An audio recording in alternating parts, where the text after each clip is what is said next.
Welcome everyone. This video is in response to the many globe propagandists who demand that I show a picture of the edge of the flat earth. For the dozens of these ball-loving zealots with multiple sock puppet accounts who repeat this mantra daily, your demand is ridiculous. But you probably already knew that, right? And that's why you probably keep demanding it. It's actually pretty funny that I just got one of these take a picture comments an hour ago. I'm going to prove in this video that independent travel is not allowed under the Antarctic Treaty System.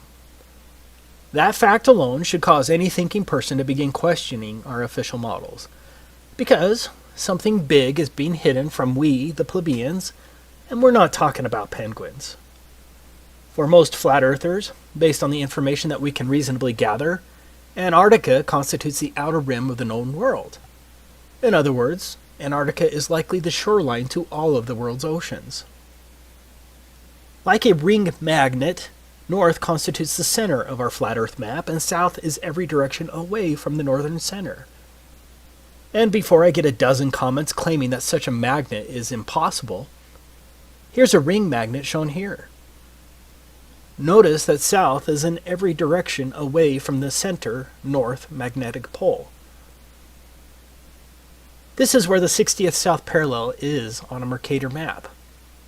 This is the 60th south parallel on a potential flat earth azimuthal equidistant map. It seems that Antarctica constitutes the circular shore of the known world.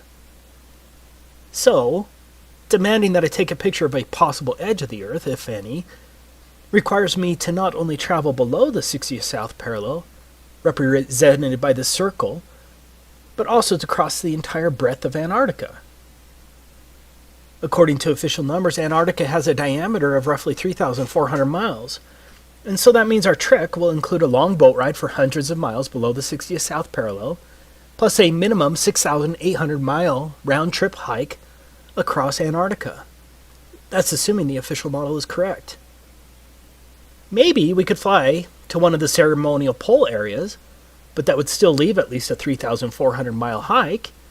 In addition, we wouldn't know for sure whether the plane trip itself was interfering with our results, since the pilot would have to follow a designated path outlined by the Antarctic Treaty System, and who truly knows what direction that is until we get there.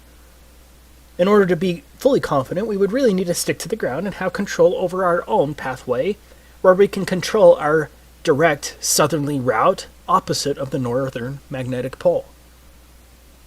Now, whether Antarctica is a smaller continent next to the outer rim, or whether Antarctica is indeed the shoreline of the known world, I don't know the answer.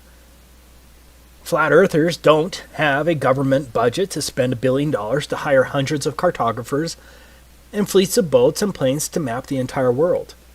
But even if flat earthers had the money, we would still run into the Antarctic problem, which is the point of this video. So, what is the Antarctic problem?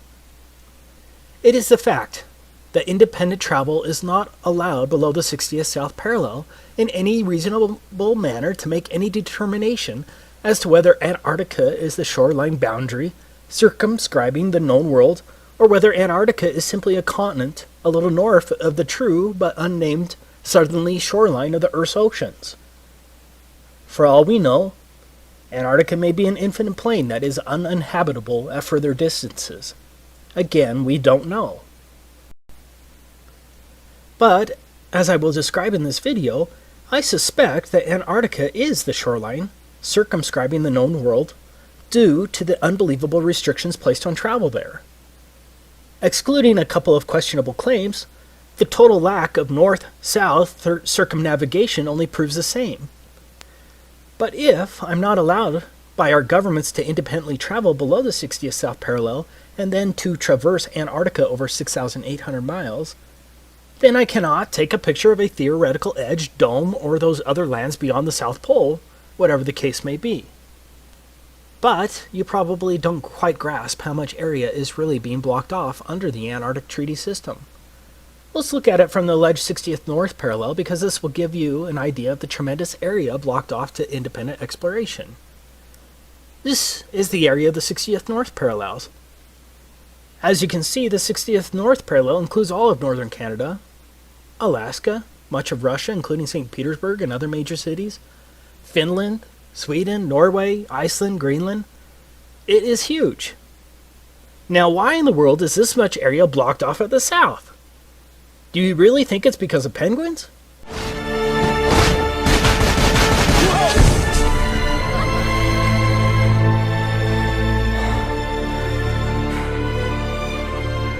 You see, first there was just one, now there's thousands of them.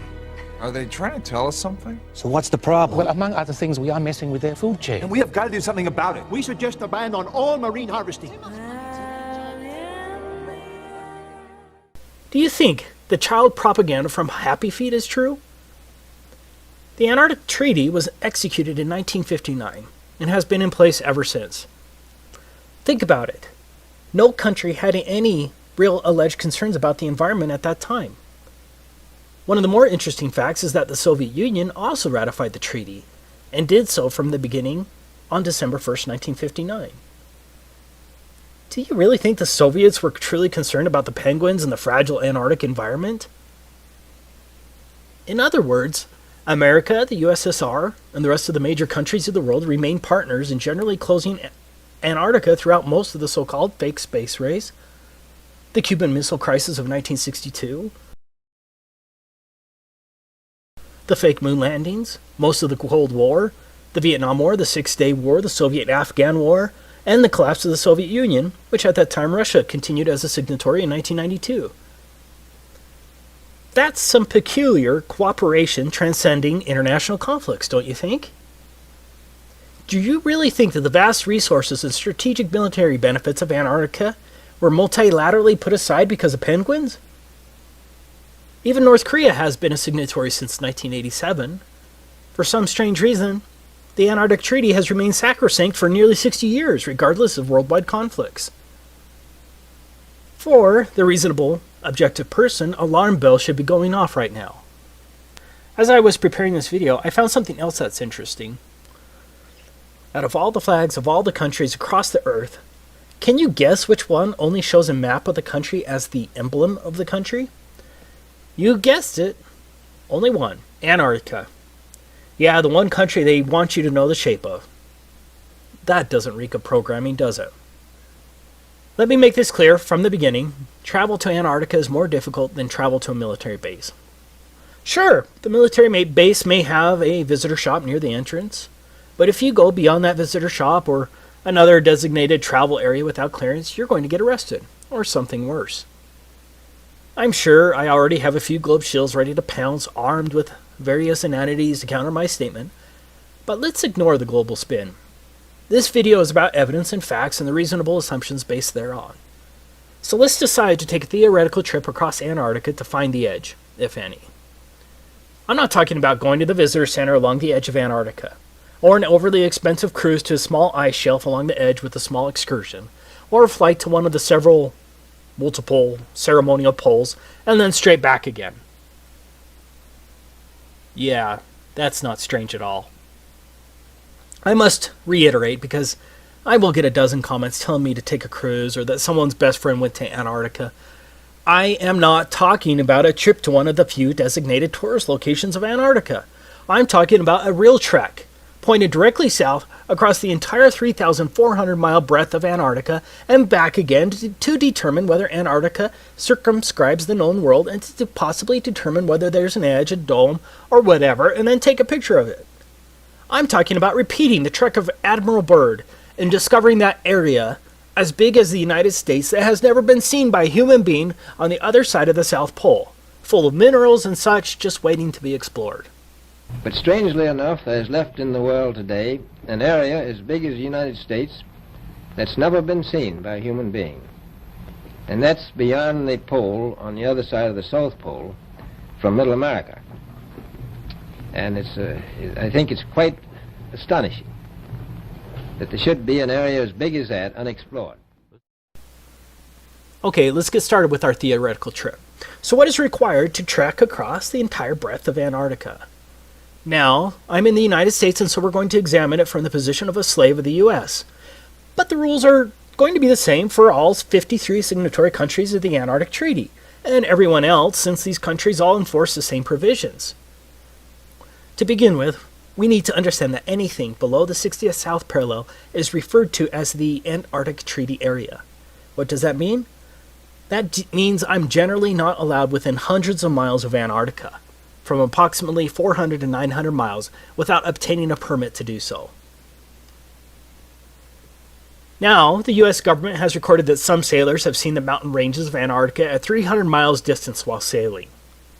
Of course, 300 miles should be impossible on the globe with a curvature drop of 11.4 miles, but the 60th parallel is between 400 and 900 miles away from the shoreline of Antarctica. Even under a flat Earth, that's a lot of lower atmosphere to see through, also referred to as atmospheric extinction factor, and a lot of angular size reduction.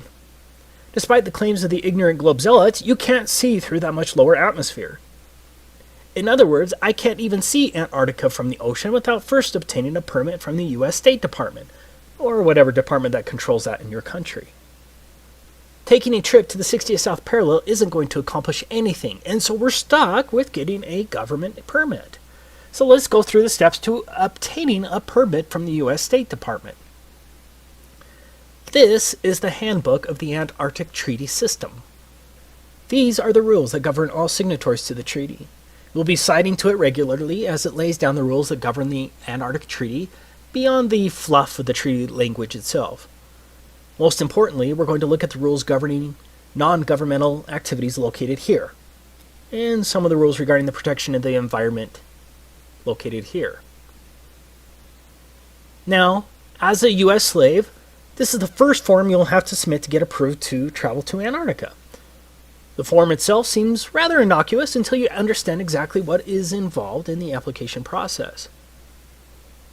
In summary, Antarctica is treated as a giant natural reserve. Like a military base, all activities and pathways in Antarctica must be approved. This is unlike any other area in the world, except maybe a place like North Korea.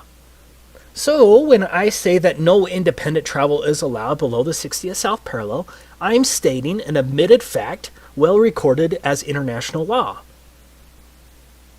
The protocol states, as a matter of principle, that all activities are to be planned and conducted on the basis of information sufficient to evaluate their possible impact on the Antarctic environment and its associated ecosystems, and on the value of Antarctica for the conduct of scientific research. Organizers should be aware that the environmental protocol requires that activities shall be modified, suspended, or canceled if they result or threaten to result in impacts upon the Antarctic environment or dependent or associated ecosystems. If you visit Russia, with a Russian visa for example, are you limited to one particular neighborhood and certain pathways? For those who visit America as a tourist, are you restricted to New York City? Or are you generally allowed to travel around America? No one is just allowed to travel around Antarctica. All of your activities, vehicles, and pathways must be approved, but it gets much worse. Now, how many genuine people watching this video think that the purpose of seeing the edge, the dome, or the extended plain beyond Antarctica would be approved by the U.S. State Department and the other myriad of agencies? Are you ready to litigate the matter when some State Department official arbitrarily says something like, "I think your expedition is frivolous and would be too damaging to the environment, especially in the light of the frivolity of the expedition"? I don't think a court will overturn that decision, especially when treaty law supersedes any rights you may think you have. So, we're going to have to come up with some fake expedition that will somehow get approved.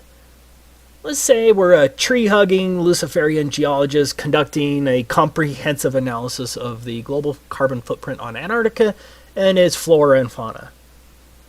I think that sounds plausible, and so we could hypothetically fake our way in with respect to our purpose, but it will be tricky.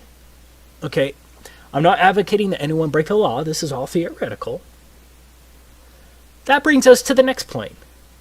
Entire swaths of land are entirely off limits to all travel. These are called specially protected areas. It's pretty much guaranteed that no one is going to get a permit to go through a specially protected area. If my math is right, that's 1,373 square miles that are allegedly specially protected areas. You can see the maps on the websites, but I don't have time to plot all of them. Now, I agree that's not huge in comparison to the total alleged area of Antarctica. But I believe there's a distinct possibility that those swaths of land could be coordinated in such a way as to prevent me from going through Antarctica easily. So, right from the beginning, my route may be extra hard, especially if mountain pathways are blocked and the areas are much larger than claimed due to likely globe distance shenanigans. But let's go ahead and assume we can navigate around those prohibited, specially protected areas. Next, no motorized equipment is allowed at all for non-governmental personnel. Page 308 states, do not use aircraft, vessels, small boats, or other means of transport in ways that disturb wildlife either at sea or on land. That seems kind of hard and very subjective, doesn't it? Antarctica itself is supposed to have a diameter of 3,400 miles. That means no motorized equipment for at least a 6,800-mile round trip? That sounds pretty damn impossible, right? Especially if Antarctica is much bigger than what is claimed. What about sled dogs? Surely they'll be allowed. What's that? Sled dogs aren't even allowed? Okay, so our trip is now limited to a very long hike in insanely harsh conditions over an extreme rise of elevation. On a side note, Antarctica has the highest average elevation of any alleged continent, but I'm sure that's just coincidence, right? But getting back to our insane trip, we not only have to walk at least 6,800 miles, mostly depending on when we need to turn around, we must also tread extremely lightly as walking on plants in Antarctica is prohibited. I can't damage plants or frighten wildlife on a 6,800-mile journey in a wilderness? I wonder if the Lewis and Clark expedition was limited by such requirements. Good luck traversing 6,800 miles on foot without damaging plants or frightening wildlife with no motorized equipment. I'm not saying that we couldn't figure out a way to get around these big issues, or maybe we could just, theoretically ignore the issues once we get there, but again, I'm not advocating that anyone break the law.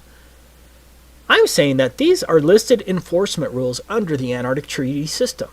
And so think of how easy it would be for one of the many international bureaucrats reviewing our application to deny a permit to trek across Antarctica based on this one plausible excuse. Sorry, you're going to end up walking on plants and scaring birds at least one time during your 6,800-mile journey, and the Antarctic Treaty System prohibits such activities. Application denied. For argument's sake, let's just assume we're going to figure out a way to get around that. Don't ask me how. The next issue is, how are we going to carry all that food and fuel for heat? And don't think that the Antarctic Treaty System isn't concerned with how we store our fuel. The United States itself is roughly 2,500 miles across.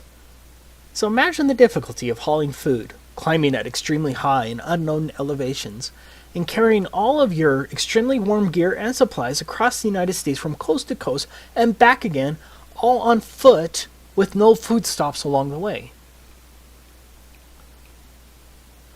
And don't forget, we're going to have to haul our poop as well. You are going to have to drag your poop with you on your 6,800-mile Antarctic hike. But it gets worse. Your poop is regulated by a different pseudo-government agency, the National Science Foundation. Here's where you can learn about what permit is required if you wanted to dispose of your poop on your 6,800-mile journey if you don't want to carry it. Could you imagine for your next trip to France and the custom agent saying, "Welcome to France. By the way, no vehicles are allowed, no animals are allowed, do not walk on any plants, and here's a bag for your poop. Be sure to bring a bag full." If you don't want to carry your poop, you're going to have to get a permit from the National Science Foundation. Enjoy your stay. But here's another and potentially bigger problem. What if there is no edge when you get there, but the conditions only get worse? How many years of supplies can one carry by a handheld sled and some skis? What if Antarctica goes beyond 3,400 miles? What then? When do you turn your back, and how do you prove it? Because the globe shows are just going to call you a liar anyways. Any sane person right now would have to admit that our little trip is impossible, but we have a lot of paid-for apologists for our slave masters who will still somehow claim that I'm lying when I say that independent travel in Antarctica is prohibited. But we're not done. Going back to our form DS4131, in addition to disclosure to other parties to the treaty, the information provided may be shared with the U.S. Environmental Protection Agency to ensure compliance with 40 CFR Part 8 Environmental Impact Assessment of Non-Governmental Activities in Antarctica, as well as with other relevant U.S. agencies. This brings us to one of the most important issues facing us. What is an environmental impact assessment? No country, even North Korea, would ever require an environmental assessment before traveling across their country. It's insane.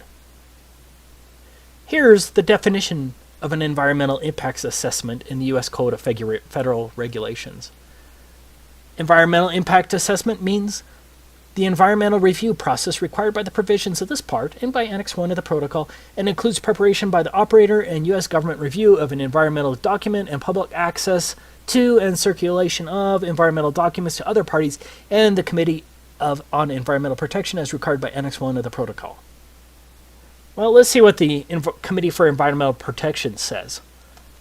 Article 8 of the Protocol requires the parties to conduct environmental impact assessments for the Antarctic activities and provides 3 levels of assessment according to the potential impacts of each activity. The procedures for environmental impact assessment are detailed in Annex 1 of the Protocol. If a proposed activity is determined in a preliminary stage of assessment to have less than a minor or transitory impact, it may proceed. If an activity is determined as likely to have a minor or transitory impact, then an initial environmental evaluation must be prepared. If an initial environmental evaluation indicates the potential for more than a minor or transitory impact, or if such impact is otherwise determined to be likely, a comprehensive environmental evaluation must be prepared. Draft CEEs are made publicly available and considered by the CEP, which then advises the ATCM, and that's a Antarctic Treaty Consultative Meeting. Comments provided by other parties in the ATCM must be addressed in a final CE, which is used as a basis for making a decision about whether and how the activity is conducted. Same law as here. It is the comprehensive environmental evaluation that's going to kill our expedition. Here's the regulation, and this applies to all signatories, including North Korea. Any operator who plans a non-governmental expedition that would require a CEE must submit a draft of the CEE by December 1st of the preceding year.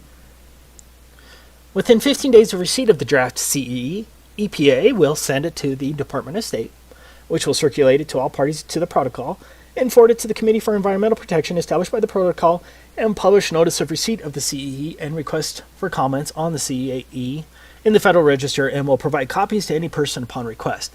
The EPA will accept public comments on the CEE for a period of 90 days following notice in the Federal Register. The EPA, in consultation with other interested federal agencies, will evaluate the CEE to determine if the CEE meets the requirements under Article 8, Annex 1 to the Protocol and the provisions of this part, and will transmit its comments to the operator within 120 days following publication in the Federal Register of the notice of availability of the CEE.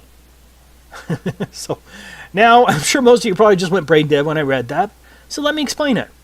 First, our CEE, that's our Comprehensive Environmental Evaluation, must pass the EPA's initial review.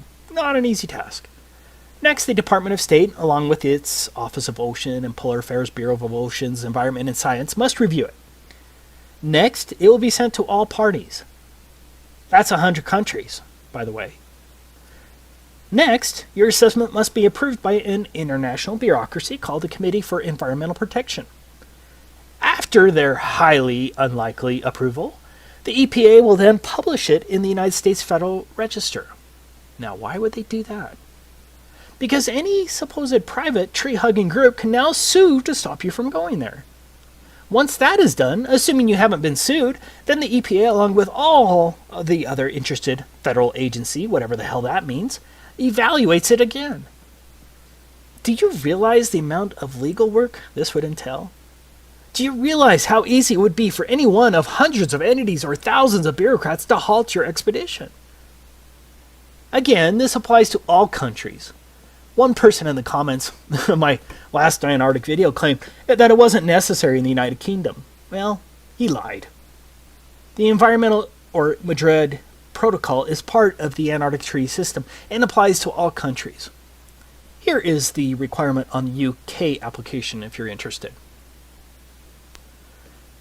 As explained above, for every person in the United States who wants to get a permit to travel across Antarctica, has to first submit the environmental impact assessment to the EPA. You know, the freedom-loving EPA. Beware! Beware! Time is short! EPA! EPA! EPA! Believe me! Believe me!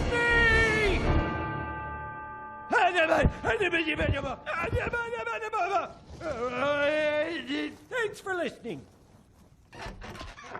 Lost them, sir. Damn it!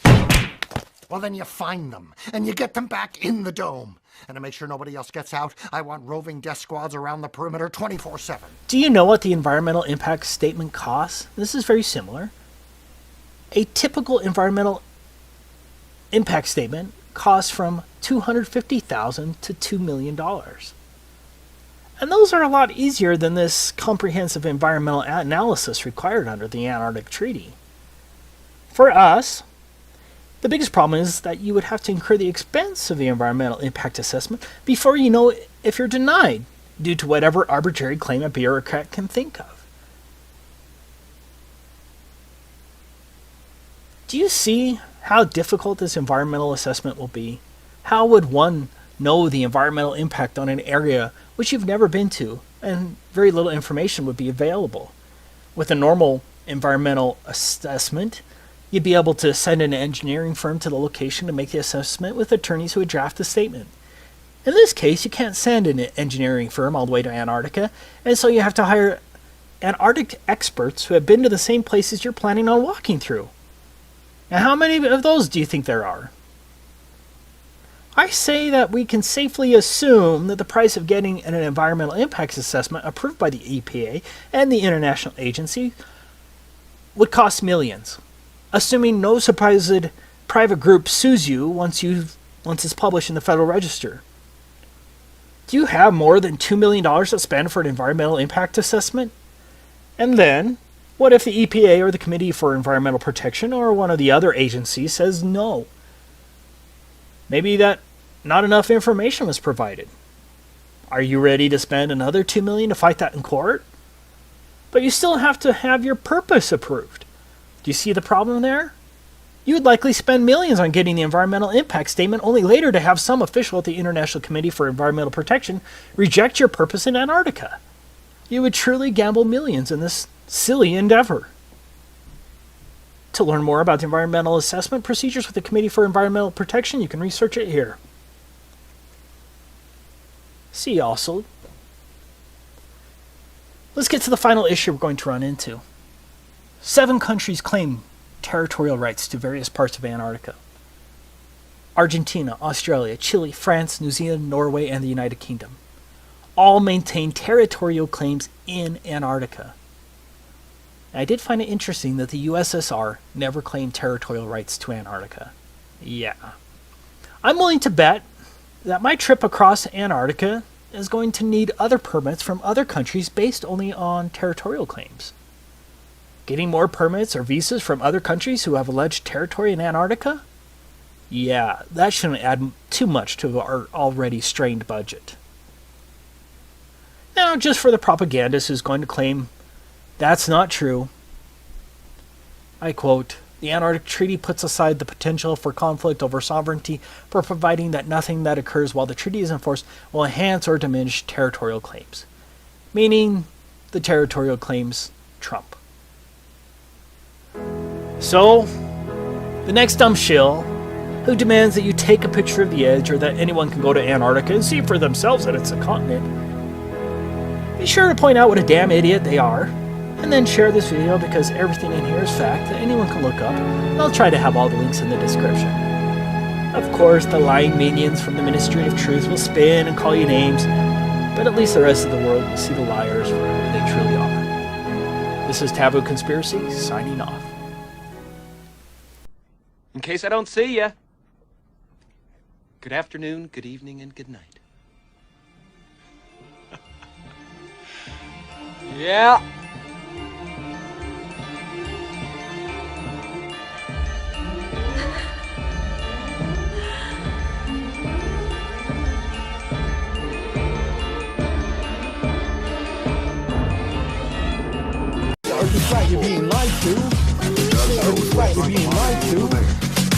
flat, you're being lied to. Well, in flat, you're being lied to. Hello, everybody.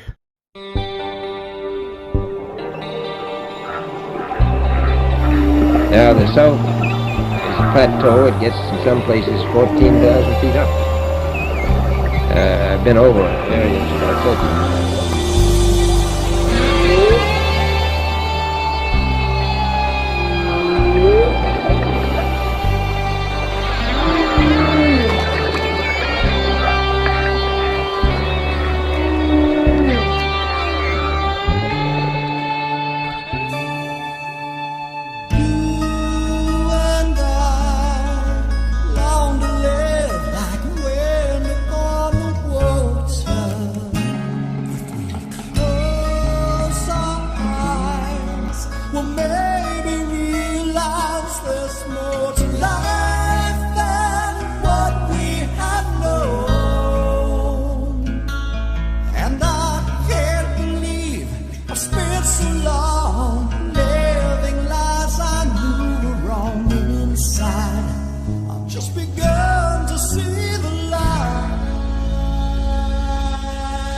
But strangely enough, there's left in the world today an area as big as the United States that's never been seen by a human being. And that's beyond the pole on the other side of the South Pole from Middle America. And I think it's quite astonishing that there should be an area as big as that unexplored.